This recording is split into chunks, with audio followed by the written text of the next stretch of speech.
Assalamualaikum warahmatullahi wabarakatuh. Teman-teman sekalian, sahabat-sahabat sekalian yang saya banggakan dimanapun Anda berada. Ya, soal video Habib Taufik. Video yang sudah beredar, ya tentunya video yang terbaru ya. Bagaimana ungkapan Habib Taufik ketika berbicara tentang podcast mungkin, ya, juga tes DNA.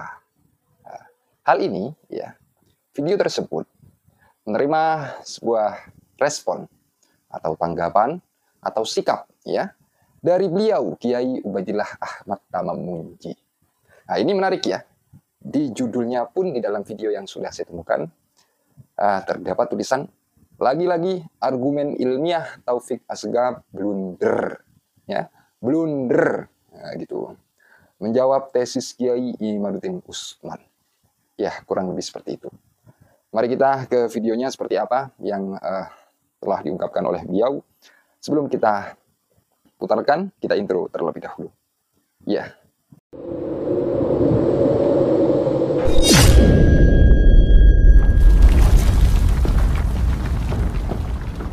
Assalamualaikum warahmatullahi wabarakatuh. Bismillahirrahmanirrahim. Alhamdulillahi rabbil alamin. Allahumma salli ala sayyidina wa maulana Muhammadin abdika rasulika nabiyil ummi wa ala alihi wa sahbihi wa barik wa sallim tasliman katsira biqadri azamati dzatika fi kulli waqtin wa hinin. Raditu billahi rabba wa bil islami dina wa bi Muhammadin nabiyya wa rasulah. Rabbi zidni ilma warzuqni fahma wa wasi' fi rizqi. Wa barik li fi ma razaqtani waj'alni mahbuban fi qulubi ibadika. Waj'alni wajihan fid dunya wal akhirah wa minal muqarrabin. Ya katsiran nawal wa ya hasanal fi'al wa ya qa'iman bila zawal wa ya mubdi'an bila mithal falakal hamdu wal minnat wasyarafu ala kulli hal. Alhamdulillah, sedianya saya ngantuk karena semalam sedang menulis, mempersiapkan buku yang membahas tentang kajian humanitas pesantren. Tapi karena ada isu yang menarik, isu ini menarik sekali. Saya tadi lihat channelnya Gus Adha, nayangkan komentar Taufik Asgaf mengomentari tesis Kiai Imad. Lagi-lagi blunder dan blunder.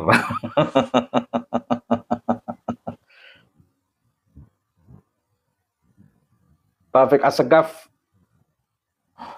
sebelum ada komentar yang menarik yang saya bahas, beliau sempat membahas pertanyaan dari seorang muhibbin, bagaimana kalau di antara guru-guru kita ada yang tidak percaya pada nasab habaib, kalau saya mengistilahkan bi ba'alwi.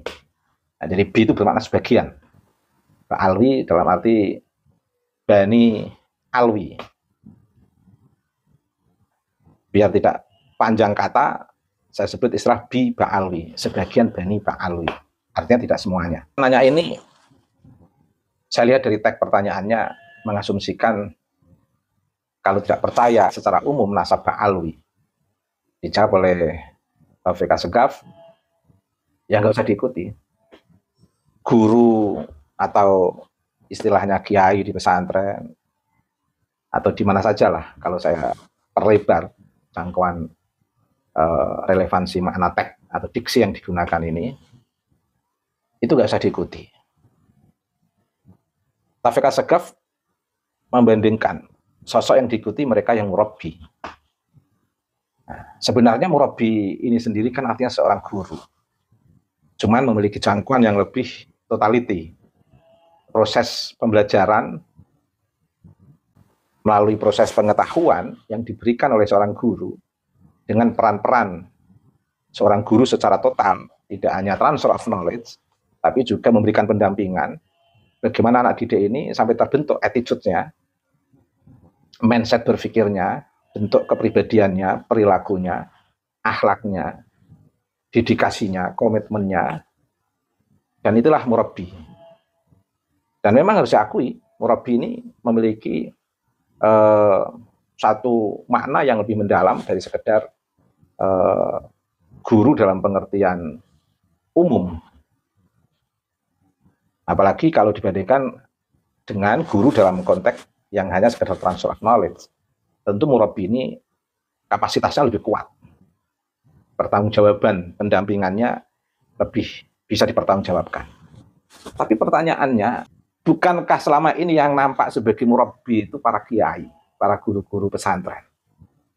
Secara total, mulai dari transfer of knowledge sampai pembentuk kepribadian santri. Tidak hanya mengambil alumni santri, kemudian dijadikan muhibbin. Tapi betul-betul mendidik. Habaib Biba Alwi yang mengelola pesantren, saya kira hanya sekian persen dari yang non Biba Alwi. Artinya banyak juga habaib Biba Alwi yang memiliki muhibbin yang notabene tidak memberikan pendampingan dari awal secara total, baik dalam konteks transfer of knowledge, dalam konteks membentuk mindset pemikiran, dalam konteks membentuk kepribadian.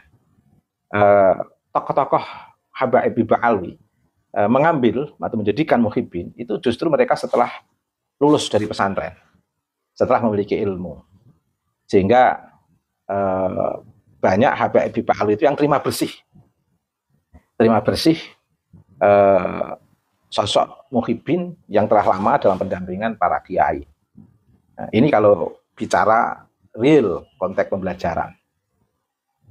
Tetapi kalau kemudian ini yang saya nggak setuju, kalau kemudian seolah-olah yang murabbi itu hanya dari kalangan habaib atau murabbi itu adalah pendidik yang muhibbin, wah ini distorsi istilah ini. Ini distorsi istilah. Nah, lagi-lagi ini Taufik Assegaf sedang membuat pengetahuan yang ingin diarahkan pada konteks glorifikasi, mengunggul-unggulkan orang yang hanya berada di pusaran dia, yaitu habib dan muhibbin, yang bisa mencetak para muhibbin-muhibbin yang percaya kepada nasab habaib. Kalau tidak percaya, berarti di luar proses pendampingan yang dilakukan oleh murabbi. Jadi seolah-olah yang punya hak murabbi adalah habib atau muhibbin yang mendidik umat yang percaya pada nasab habaib bersambung atau berintisab kepada Nabi Muhammad SAW. Wa illa fala. Kalau tidak, berarti tidak kategori murabbi. Ini distorsi. Ini kesalahan penggunaan istilah. Atau bisa jadi ini sebagai sebuah langkah untuk menghegemoni umat melalui tag istilah murabbi. Seolah-olah murabbi ini menjadi tag milik habaib Biba Alwi yang tidak bisa digunakan yang lain. Wah, ini sudah distorsi istilah ini namanya. Pembelokan makna namanya. Atau pengakuan istilah untuk dominan hanya pantas digunakan untuk habaib, proses pembelajaran di tengah habaib dan muhibbin yang mengarah pada untuk percaya pada kenasaban habaib berintisab kepada Nabi Muhammad SAW. Ini distorsi pertama. Ada distorsi kedua, penyalahgunaan istilah dan pengetahuan yang menjelaskan tentang istilah ini. Yang kedua yaitu istilah ilmiah. Nah, ini yang tadi saya katakan blunder. Nah, Habib Taufik saya anggap sudah kehilangan argumentasi, sudah kehilangan nalar untuk membendung arus besar umat yang berada dalam safinah tesis. Safinah tesis Kiai Imaduddin Utsman. Setiap kali jawaban yang dikeluarkan oleh Taufik Assegaf dan para pengikutnya selalu blunder. Nah, tanpa disadari melemahkan argumentasi yang dibangun oleh habaib Biba Alwi untuk mempertahankan nasab. Sama sebelum saya bahas Taufik Assegaf, semua jawaban yang dikeluarkan oleh Idrus Ramli, yang dikeluarkan oleh Wafi, yang dikeluarkan oleh Kiai Lutfi Baswari, itu adalah jawaban yang sebenarnya menguatkan tesis Kiai Imad. Mengapa? Setiap tesis dengan kemunculan antitesis yang tidak lebih kuat daripada tesis, itu hakikatnya justru menguatkan tesis itu sendiri. Jadi katakan misalnya begini, Kiai Imad punya tesis bahwa Habib dalam konteks kenasaban tidak tersambung kepada Nabi Muhammad SAW dengan argumentasi-argumentasi yang sudah disebutkan oleh Kiai Imad. Kemudian ada orang yang mencoba mengeluarkan antitesis. Kalau antitesis ini tidak lebih kuat daripada tesis Kiai Imad, ini artinya lebih menguatkan Kiai Imad. Selama ini Kiai Lutfi Baswari, Kiai Idrus Ramli, dan Kang Wafi mengeluarkan antitesa dengan saya lihat semangat untuk meruntuhkan tesis Kiai Imad. Tapi antitesanya ini lemah, tidak lebih argumentatif, tidak lebih berdasar, baik dari segi data maupun argumentasi, tidak bisa melebihi data maupun argumentasi yang dikeluarkan oleh Kiai Imad. Ini artinya apa? Kehadiran antitesis yang dikeluarkan oleh Kiai Lutfi Baswari, Kiai Idrus Ramli, dan Kang Wafi ini, yang di bawah kekuatan tesis yang Kiai Imad, ini tanpa disadari sebenarnya telah menguatkan tesis Kiai Imad itu sendiri. Sehingga publik semakin memperhatikan perkembangan diskursus nasab ini, dan publik kita sudah banyak yang cerdas, sehingga bisa mengukur mana yang lebih kuat secara argumentatif maupun data, apakah tesis yang dikeluarkan oleh Kiai Imad atau antitesis yang menolak tesis Kiai Imad. Begitu antitesis dikeluarkan oleh sosok-sosok yang dianggap paling cerdas pembela Mbak Alwi, dengan nama-nama yang saya sebutkan tadi, atau saya sebutkan ulang, Kiai Lutfi Baswari, Kiai Idrus Ramli, dan Kang Wafi, kalau tidak lebih kuat, meskipun dengan penuh semangat dan dalil framing, dibumbu-bumbui dengan dalil framing yang luar biasa, tapi kalau baik data maupun argumentasi masih di bawah tesis Kiai Imad, ini hakikatnya kehadiran mereka ini itu justru menguatkan tesis Kiai Imad. Nah, sehingga semakin meluas dan semakin mencerdaskan masyarakat dan membuka kesadaran nalar masyarakat, kesadaran akademik masyarakat untuk mendukung tesis Kiai Imad dan menilai memang betul data dan argumentasi yang dikeluarkan pihak pembela Rabithah dalam konteks ini lemah. Mereka menonton ini. Lah, sampai Taufik Assegaf sendiri merasakan bahwa antitesis yang dikeluarkan oleh kubu Rabithah ini ternyata tidak bisa membendung arus nalar masyarakat yang membenarkan tesis Kiai Imad. Akhirnya ikut tampil sendiri Taufik Assegaf. Tampilnya dalam konteks untuk turut menjawab, tapi jawabannya lagi-lagi juga bundel. Di mana bundelnya? Taufik Assegaf menjawab tesis Kiai Imad menggunakan istilah ilmiah. Kalau istilah ilmiah itu konsekuensinya harus rasional dan empiris. Kalau ingin menggunakan pendekatan yang ilmiah, pertanyaannya, argumentasi data yang lebih rasional mana yang bisa digunakan untuk mematahkan tesis Kiai Imad? Atau data empiris yang menguatkan argumentasi mana yang bisa membuktikan pihak Rabithah bahwa Habib itu bernasab kepada Nabi sehingga bisa mematahkan tesis Kiai Imad? Itu nggak dikeluarkan oleh Taufik Assegaf. Taufik Assegaf hanya menggunakan, tesis Kiai Imad itu tidak ilmiah. Tidak ilmiah, selalu menggunakan kata ilmiah. Kalau ilmiah itu ya harus begini, kalau ilmiah harus begini. Tapi harus begininya itu tidak memiliki akar keilmiahan. Jadi semua argumentasi bisa dilihat sendiri. Saya nggak perlu mengulang di sini, biar nggak bertambah durasi waktu penyampaian saya. Bisa dilihat di channel Adha. Jadi Taufik Assegaf blunder lagi menjawab tesis Kiai Imad dengan membuat satu simpulan tesis Kiai Imad tidak ilmiah. Nah, kalau tidak ilmiah, Lalu ilmiahnya yang seperti apa? Nah, dia menyebutkan beberapa data yang dia anggap ilmiah, itu tidak ilmiah. Karena tidak punya akar rasionalitas dan akar empirisme yang bisa menguatkan argumentasi para pembela Robitoh yang saya katakan yang telah menjadi satu institusi pembenaran terkait dengan kenasaban habaib, telah bersambung kepada Nabi. Bahkan Robitoh ini mengeluarkan sertifikat dan buku-buku yang ternyata tanpa dasar itu. Jadi blunder mengkategorikan mengkategorikan argumentasinya itu lebih ilmiah dari Kiai Imad. Tetapi argumentasinya itu tidak didasarkan kepada data empiris. Kajian nasab itu kajian sejarah. Namanya kajian sejarah itu harus ada data.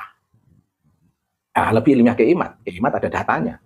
Bahkan didukung DNA dan filologi, kesejarahan. Bahkan Kiai Imad juga didukung kajian budaya yang telah ditandai dengan hadirnya sosok Rhoma Irama. Rhoma Irama itu adalah penanda dalam perspektif kebudayaan memandang nasab habaib.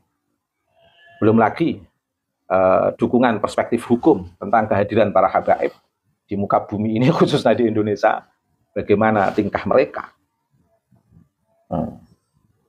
Nah ini, jadi blunder. Sebenarnya sederhana. Kalau memang tidak bisa menjawab, tidak usah mempertahankan tag sebagai sebuah argumentasi publik.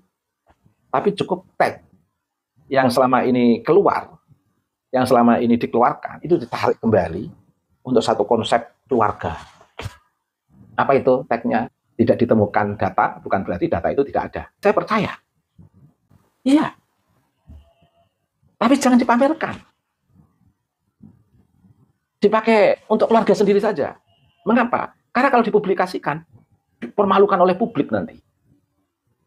Boleh punya keyakinan tidak ditemukan data, bukan berarti tidak ada. Boleh, tidak apa-apa. Tapi jangan ngomong dulu. Jangan dipublikasi dulu. Dicari dulu. Sampai tidak ketemu, ya tidak apa-apa. Ditahan dulu. Nanti pesan sama anak cucu. Teruskan perjuangan datuk kalian yang sedang mencari nasab. Belum ketemu. Sampai ketemu. Nanti baru dipublikasi. Sekarang jangan dipublikasi. Karena belum ketemu datanya. Ada 5 abad lebih. Terus terang saja. Kalau ingin konsisten dengan istilah ilmiah. Artinya kalau belum ditemukan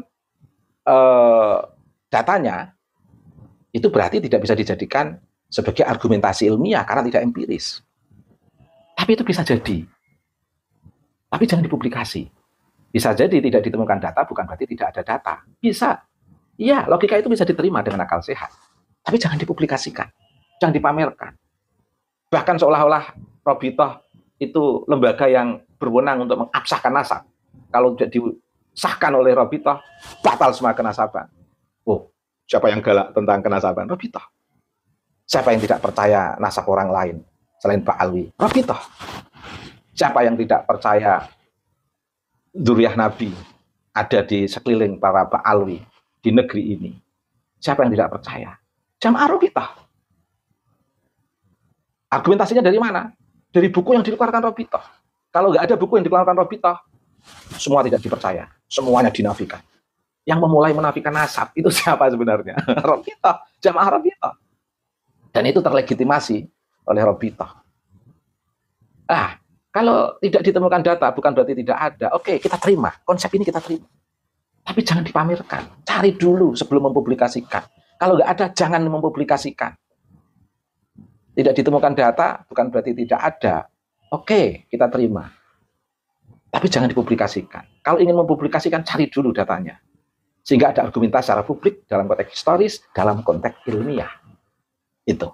Karena nggak ada data dan lain sebagainya dari kalangan habaib yang disebutkan ini, ya sebaiknya dia. Jangan dipamerkan, jangan digunakan untuk glorifikasi, jangan digunakan untuk melemahkan, jangan digunakan untuk membuat kelas sosial yang lebih tinggi. Artinya apa? Nasab yang belum jelas. sudah membuat kelas seolah-olah pribumi itu kelas di bawah habaib, Bipa Alwi. Ini kan memalukan. Memalukan. Kemudian lagi, ya lagi-lagi sesuatu yang belum jelas untuk keluarga lah, untuk diri sendiri. Jangan dipublikasi. Apalagi dipamerkan dalam ranah ceramah-ceramah keagamaan. Memalukan. Rasa malunya ditumbuhkan. Biar tidak pamer nasab dalam aktivitas dakwah keagamaan. Sekali lagi, bicara ilmiah, sebagaimana yang diulang-ulang oleh Taufik Assegaf, itu justru harus dibuktikan secara rasional dan empiris. Memiliki daya koheren dan koresponden. Ada keberlangsungan teoritis, secara syuhra wal istifadhah dari waktu ke waktu. Ada kesesuaian antara teori dan fakta.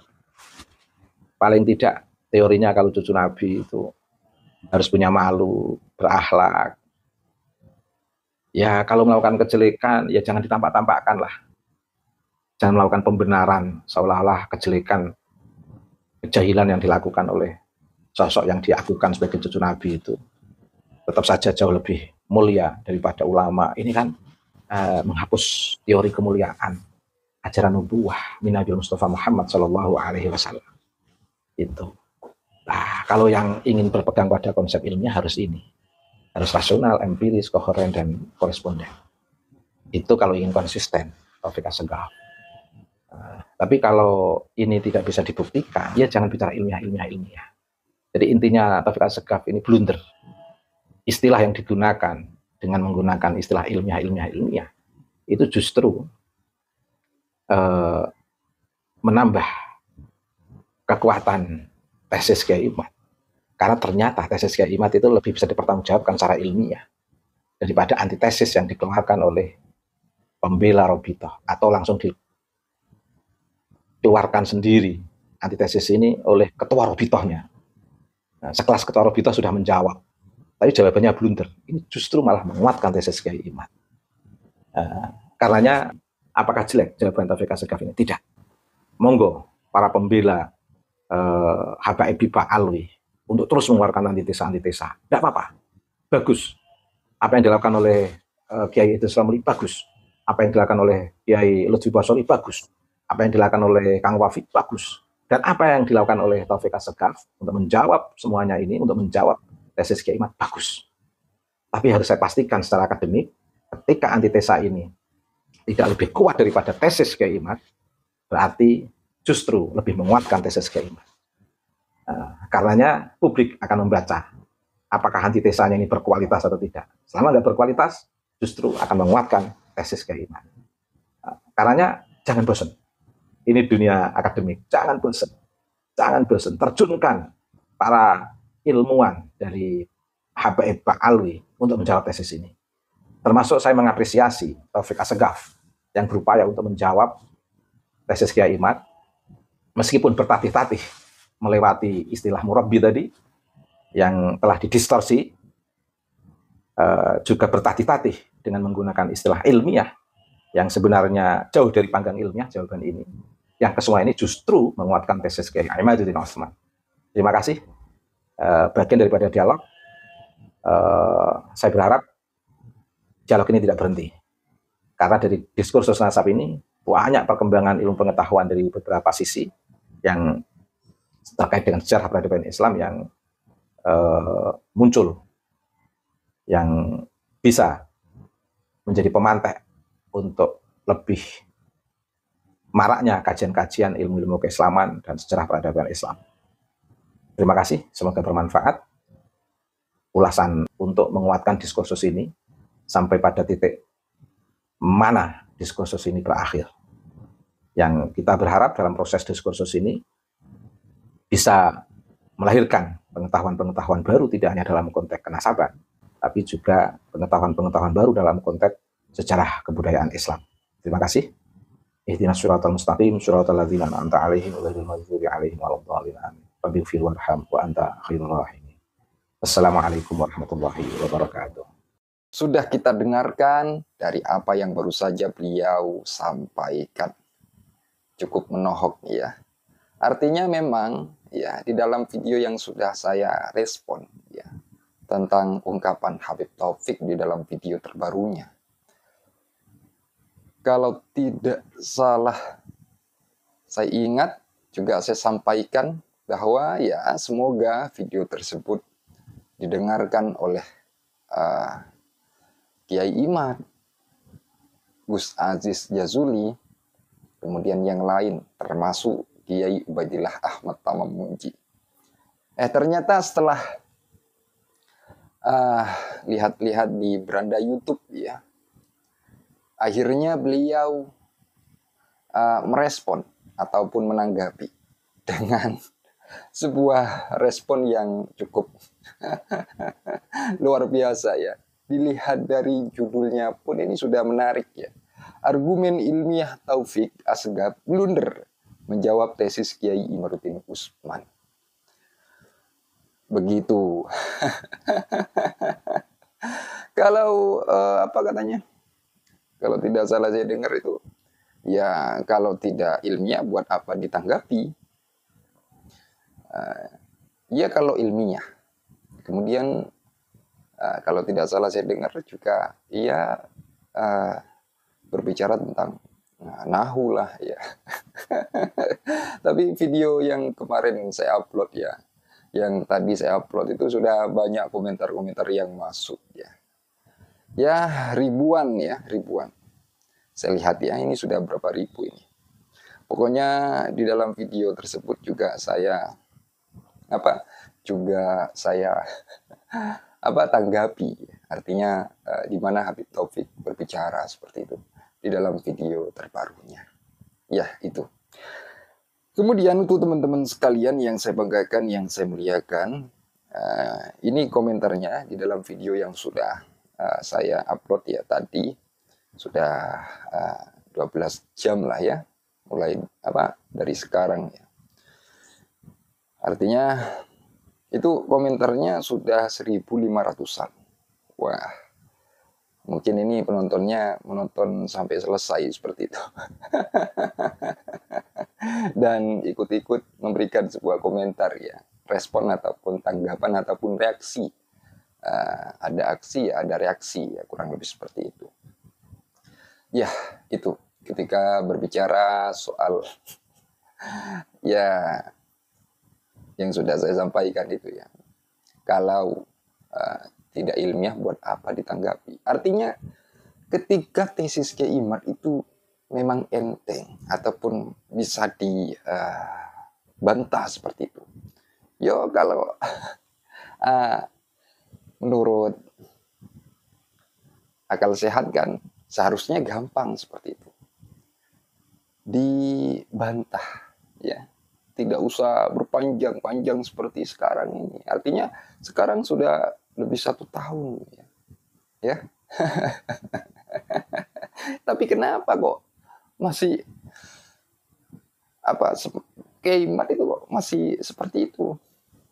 Ya, tolong itu dibantah itu. Mungkin itu ya, itu saja yang dapat saya kemukakan pada kesempatan kali ini. Kurang lebihnya jika ada kekeliruan, kesalahpahaman, saya Al-Fakir Official mohon maaf sebesar-besarnya.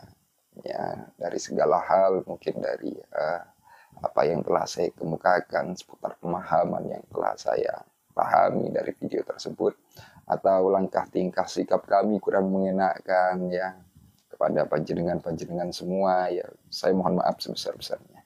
Ya, kita harus juga memakai akal sehat kita, namun juga kita selain memakai akal sehat seperti itu ya, kita harus yang namanya